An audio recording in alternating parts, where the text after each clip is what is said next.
Operation प्रहार को नहीं तालचेर पुलिस को बड़ सफलता 55 ग्राम रु ऊर्ध्व हेरोइन जबत सह 10 अभियुक्त गिरफ।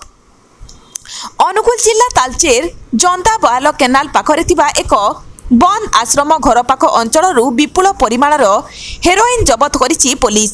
प्राप्त सूचना मुताबक अनुगुल एसपी निर्देश में एक स्वतंत्र एनडीपीएस विरोधी अभियान में आईआईसी तालचेर नेतृत्व में एक दल तालचेर अंचल 10 जन अभियुक्त को गिरफ करिछि।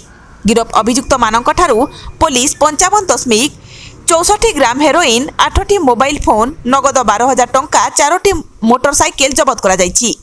समस्त अभियुक्त को कोर्ट को पठा जाइछि।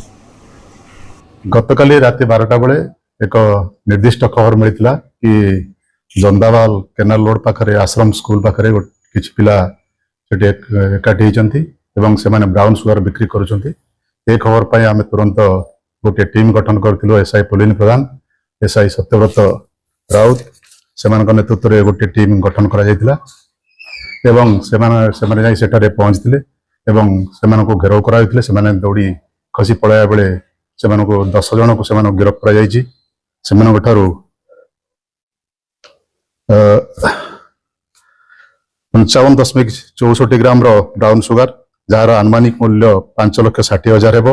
8 गोटी मोबाइल फोन 12,000 टंका एवं 4टी बाइक जबत करा जायछि।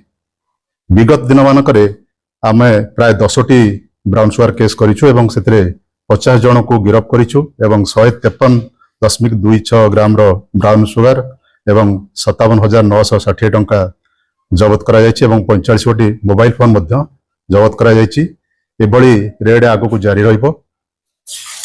मु आपण माध्यम कहवाक चाहिए जे जनसाधारण जो माने आमको एभली ब्राउन सुगर बेपार करुवा लोक मान विषय में आमको खबर देवे से विरुद्ध आम कार्यानुष्ठान ग्रहण करूँ एवं से नाम गोपनीय रखा सहित से आर्थिक पुरस्कार दिया।